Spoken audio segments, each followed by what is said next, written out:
भरी जवानी में अपना ही मुंह काला करना, यह अत्यंत दुख की बात थी।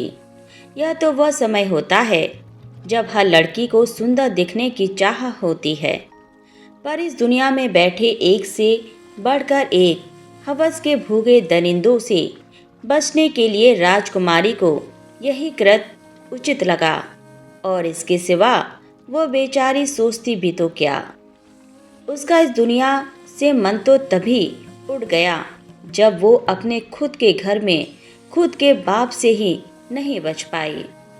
तो अब तो फिर भी वह घर से बाहर ऐसी खुली दुनिया में थी जहाँ ऐसे ऐसे भेड़िए रहते हैं जो हमेशा किसी को भी नोच कर खा जाने की फिराक में रहते हैं। इसी सोच के साथ अत्यंत भारी हृदय से वह अपने पूरे शरीर पर कालिक पोत लेती है। राजकुमारी तारा ने पूरे शरीर पर इस तरह से कालिक पोत ली कि कोई उसे देखकर यह नहीं बता सकता था कि यह उसका असली रूप है या फिर कालिक पुता हुआ। वह ऊपर से नीचे तक अब एक क्रूप स्त्री नजर आ रही थी। राजकुमारी तारा ने जब इस हुलिये के साथ पानी में अपनी परछाई देखी तो वह भी खुद को नहीं पहचान पाई। अब जब राजकुमारी को पूरी तरह यह यकीन हो गया कि उसे कोई नहीं पहचान पाएगा, अब उसे किसी से कोई खतरा नहीं है, तो वह अपनी ससुराल जाने का निश्चय करती है। राजकुमारी ने सोचा, कहीं और भटकने से बेहतर तो यही है कि प्रतापगढ़ ही जाया जाए। कम से कम वहाँ अपने पति को तो रोज देख लिया करेगी। अब उनके सिवाय इस दुनिया में उसका है ही कौन। हाँ, यह अच्छा विचार है। इससे मैं उनके पास भी रह लूँगी और अपने परिवार की सेवा भी कर लूँगी और किसी को कुछ पता भी नहीं चलेगा कि मैं कौन हूँ, और ना ही मुझे किसी को यह घिनौना सच बताने की ज़रूरत पड़ेगी। इन्हीं विचारों के साथ राजकुमारी तेजी से अपनी ससुराल यानी प्रतापगढ़ की ओर बढ़ रही थी। तभी उसे रास्ते में एक गाड़ी बांध दिखाई दिया। राजकुमारी तारावती कुछ धन के बदले उसकी गाड़ी में बैठ गई। शाम होते होते राजकुमारी तारावती प्रतापगढ़ पहुंच जाती है। जब वह महल के मुख्य द्वार पर जाती है तो पहरेदार उसे रोक लेते हैं। काली कलूटी बदसूरत स्त्री को देख भौहें चढ़ाते हुए पहरेदार बोले, कौन हो तुम और अंदर कहाँ चली जा रही हो? पहरेदारों की बात सुन राजकुमारी तारा ने विनती की कि वह एक दुखियारी स्त्री है जो दर दर भटकते हुए बहुत दूर से सिर्फ राजा साहब से मिलने आई है। उसकी हालत देख उसे एक भिखारिन समझ महल के पहरे पर खड़े पहरेदार उसे धमकाकर वहां से भगा देते हैं। राजकुमारी तारा का दिल दहाड़े मार मार कर रो रहा था। कितनी ही मुश्किल से, कितनी ही उम्मीदों के साथ वह यहाँ आई थी। राजकुमारी तारा इतनी दुखी थी कि वह किसी कुएं में कूदकर अपने प्राण त्यागने की सोच रही थी। फिर उसने सोचा, बिना अपनी आखिरी कोशिश किए ऐसे तो अपने प्राण नहीं त्यागेगी। वह प्रतापगढ़ की एक सराय में रुक गई। उसने निश्चय किया कि कल सुबह फिर से अपने ससुर यानी राजा महाराज से मिलने की कोशिश करेगी। जैसे ही सुबह होती है, राजकुमारी तारा फिर से राजा महाराज से मिलने का प्रयत्न करती है, पर कल शाम की ही तरह पहरेदार उसे वहां से भगा देते हैं। अंततः राजकुमारी ने निर्णय किया कि वह महल के बाहर ही राजा की प्रतीक्षा करेगी। महलों में राज करने वाली राजकुमारी किसी भिखारिन की तरह सुबह से लेकर शाम तक राजमहल के मुख्य द्वार पर राजा के इंतजार में बैठी रहती कि कब राजा बाहर आए और कब वह उससे अपने मन की बात कहे। इसी तरह बेचारी राजकुमारी के 3 दिन गुजर जाते हैं।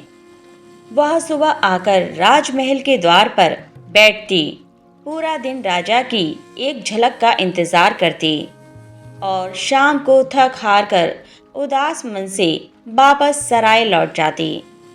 पर उसने हिम्मत नहीं हारी। आज उसका चौथा दिन था जब वह बेचारी उदास मन से राजमहल के द्वार पर बैठी हुई थी।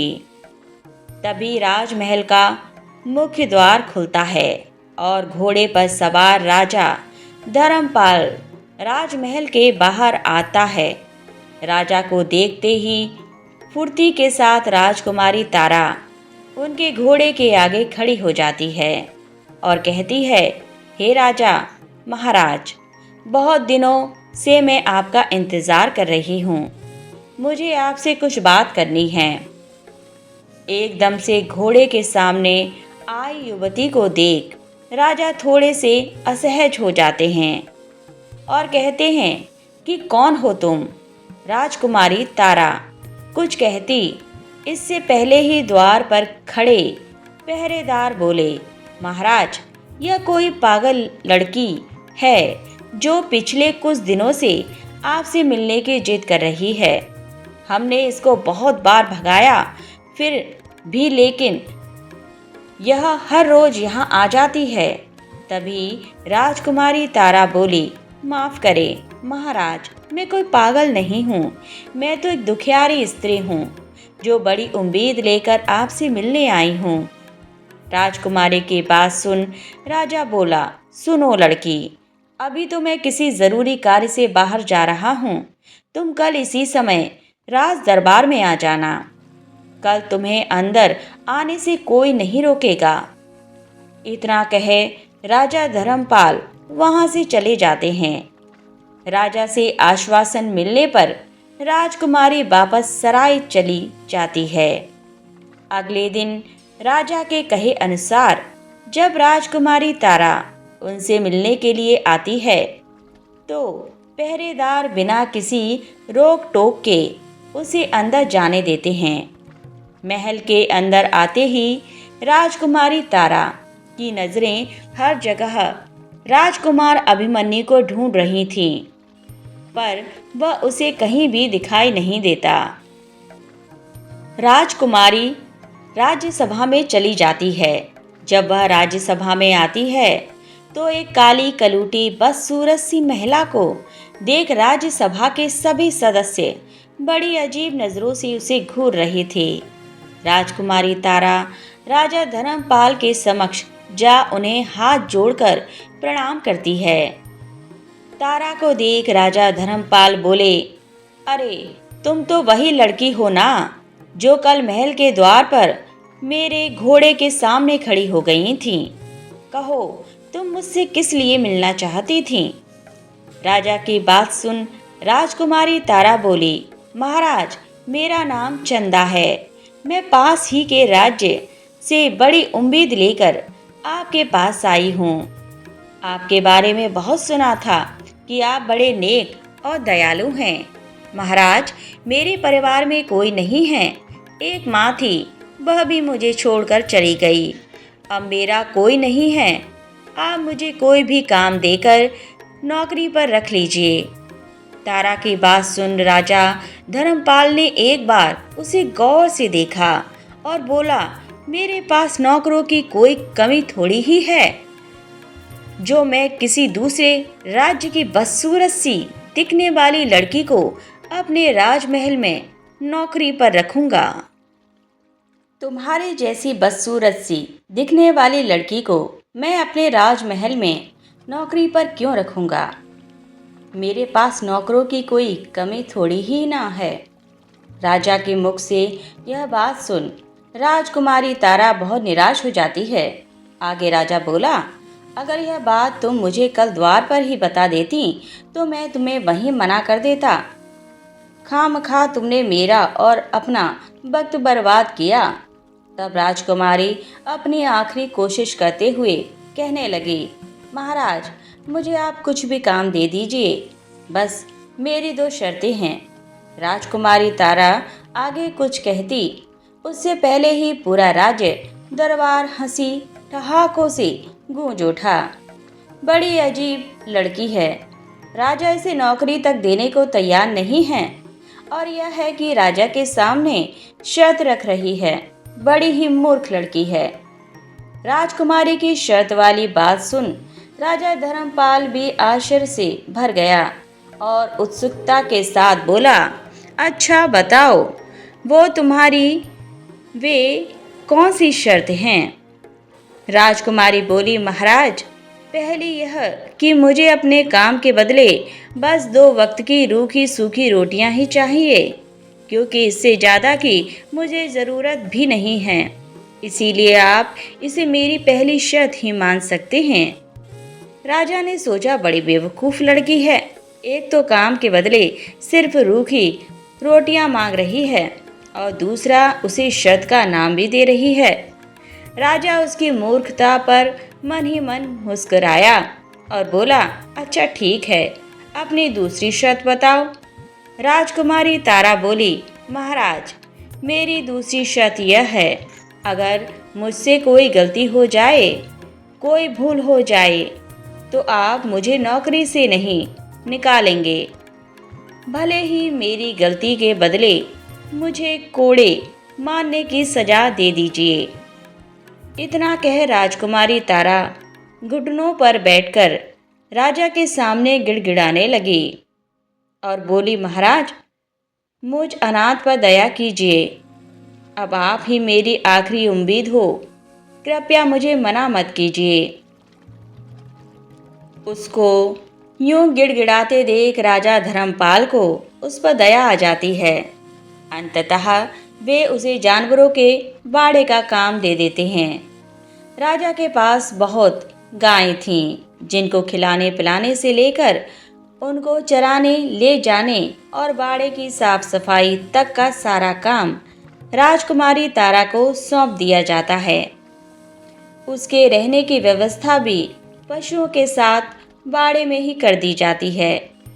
राजकुमारी तारा अत्यंत खुश थी जब एक नौकरानी चंदा यानी राजकुमारी तारा को बाड़े के पास लेकर जाती है, तो राजकुमारी तारा को बाड़े से कुछ ही दूरी पर राजकुमारी अभिमन्यु खड़े हुए दिखाई देते हैं।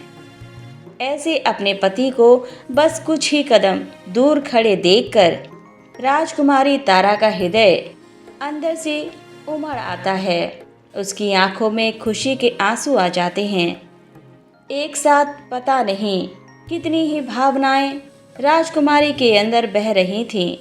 उसका दिल कर रहा था कि अभी भागकर अपने पति के पास जाए और उसके पैरों में गिर जाए और अपने साथ बीती पूरी व्यथा उनके आगे कह सुनाए और उन्हें बता दे कि वह मरी नहीं बल्कि जिंदा है। बस समय की नजाकत को देखते हुए राजकुमारी अपनी भावनाओं पर काबू पा लेती हैं और चुपचाप नौकर के साथ बाड़े के अंदर जाने लगती हैं। तभी राजकुमार अभिमन्यु के पास खड़े एक व्यक्ति ने हाथ से इशारा कर राजकुमारी तारा को अपने पास बुलाया। राजकुमारी तारावती धड़कते दिल के साथ राजकुमार के पास जाती है। धड़कते दिल के साथ राजकुमारी तारा राजकुमार के पास जाती है। आज पहली बार वह अपने पति को इतनी नज़दीकी से देखने वाली थी। जब राजकुमारी राजकुमार अभिमन्यु के पास गई तो उनके पास खड़ा उनका सेवक राजकुमारी से बोला, तेरा नाम क्या है? राजकुमार अभिमन्यु जानना चाहते हैं। सेवक के इतना कहने पर राजकुमारी तारा राजकुमार अभिमन्यु की तरफ देखने लगी। पहली बार उसने अपने पति को इतने पास से देखा था। वह अपने सुंदर नौजवान पति को आंखों में बसा लेना चाहती थी। जब उसने गौर से राजकुमार अभिमन्यु को देखा तो वह उन्हें देखती ही रह गई। उनका सुंदर रूप और हिष्ट पुष्ट शरीर, यह वही सूरत थी जिसको देखने के लिए वह इतने वर्षों तक तरसी थी, इतने कष्ट सहे थे। राजकुमारी को ऐसे एक सांस राजकुमार को घूरते देख उनके पास खड़ा व्यक्ति बोला, ऐसे क्या देख रही है? क्या तूने कभी कोई राजकुमार नहीं देखा? अपनी नज़रें नीचे रख। क्या तूने कभी खुद को आईने में देखा है? तू इतनी बदसूरत है, इतनी कल मुंही है। अगर तू शीशे को भी देखे तो वह भी टूट जाएगा। इतना कह वह आदमी घिनौनी हंसी हंसने लगा। राजकुमारी तारा बेचारी शर्म से पानी पानी हो गई। तभी राजकुमार अभिमन्यु पास खड़े व्यक्ति की हरकत पर क्रोधित होते हुए बोले, अगर वह क्रूप है, काली है, भद्दी है, तो इसमें इस बेचारी का क्या दोष है? अरे मूर्ख आदमी, यह तो उस ऊपर वाले की बनाई रचना है। वह किसी को कैसा बनाता है। किसी के शक्ल सूरत का उपहास करना मतलब उस ऊपर वाले की तौहीन करना है। राजकुमार अभिमन्यु की बात सुन पास खड़े व्यक्ति का अपना सा मुंह हो जाता है। वही पास खड़ी राजकुमारी ने जब राजकुमार के शब्दों को सुना तो उसके दिल में राजकुमार की इज्जत कई गुना बढ़ गई। उसे फक्र हो रहा था कि वह इतनी अच्छी सोच, इतने सुंदर विचारों वाले पुरुष की जीवन संगिनी है। राजकुमारी तारा शर्माते हुए राजकुमार की तरफ देखते हुए बोली, जी मेरा नाम चंदा है। राजकुमार बोला, ठीक है चंदा, अब तुम जाओ। राजकुमारी बाड़े में आकर अपने काम में मशगूल हो गई। ऐसे ही दिन बीतने लगे। राजकुमारी की अच्छी देखरेख की वजह से गायों के दूध में भी वृद्धि होने लगी। सारी गायें अब दिखने में पहले की तुलना में अधिक सुंदर, साफ सुथरी और हिष्ट-पुष्ट नजर आने लगीं। राजकुमारी तारा को जो भी काम सौंपा जाता वह उसे पूरे मन लगाकर करती। धीरे धीरे उसे घृणा करने वाले लोग भी उसका सम्मान करने लगे। राजा अब उसे बाड़े से हटकर अन्य काम भी सौंपने लगे। हर काम को राजकुमारी पूरी लगन के साथ करती। वह हर समय इसी फिराक में रहती कि कब उसे राजकुमार अभिमन्यु के दर्शन हो। जिस दिन राजकुमारी को राजकुमार के दर्शन हो जाते वह दिन उसका बड़ी खुशी के साथ गुजरता। ऐसे बीतते समय के साथ राजकुमारी तारा के दिन भी बड़े अच्छे से गुजर रहे थे। दूसरी तरफ उसका पिता यानी राजा मदनपाल राजकुमारी के न मिलने से बहुत अधिक चिंता में रहता था। वह उसकी गुमशुदगी की घोषणा भी नहीं करवा सकता था क्योंकि उसने राजकुमारी तारा को मृत घोषित किया हुआ था। हर गुजरने वाला दिन अब राजा मदनपाल के लिए किसी नरक में बिताए गए भयानक साल के बराबर होता। रह रहकर अब उसे अपने किए का पछतावा होता। अब राजा को अपने आप से घिन आने लगी थी। जिस पिता ने अपनी बेटी पर बुरी नज़र डाली अब वह तिल तिल कर मर रहा था। अब राजा मदनपाल को पूरी दुनिया में अपने से बुरा कोई भी व्यक्ति नहीं लगता। उसे लगता जैसे सारे संसार में सबसे दुष्ट और घिनौना व्यक्ति वही है। और यह सच भी था। राजा मदनपाल रात रात भर जागकर खुद पर कोड़े बरसाता। अब उसकी जिंदगी का एक ही मकसद रह गया था कि कैसे भी करके वह राजकुमारी तारा को ढूंढे और उसके पैरों में गिरकर नाक रगड़कर उससे माफ़ी मांगे। यदि वह अपने जीते जी इस जन्म में ऐसा कर पाया तो उसकी आत्मा को बहुत सुकून मिलेगा और कम से कम वह मर तो चैन से पाएगा, वरना मृत्यु के बाद भी वह इस घिनौनी सोच और अपराध की अग्नि में जलता रहेगा। इन्हीं विचारों की अग्नि में जलते राजा मदनपाल के दिन गुजर रहे थे। उधर राजा धर्मपाल अपने पुत्र राजकुमार अभिमन्यु के लिए फिर से कोई योग्य वधू ढूंढने में लग गया क्योंकि राजकुमारी तारा की मृत्यु के संदेश को अब साल भर से ऊपर हो चुका था। ऐसे में राजा धर्मपाल फिर से अपने पुत्र अभिमन्यु का विवाह करवाना चाहता था। राजकुमार अभिमन्यु को जब यह खबर मिली तो वह अपने पिता राजा धर्मपाल के पास जाता है और कहता है, माफ़ कीजिएगा पिताजी, पर हर इंसान के जीवन में शादी और प्रेम केवल एक ही बार होता है और मेरे जीवन में वह हो चुका है। भले ही मैंने राजकुमारी तारावती के साथ समय व्यतीत ना किया हो, पर मेरा प्रेम तो उसी से है।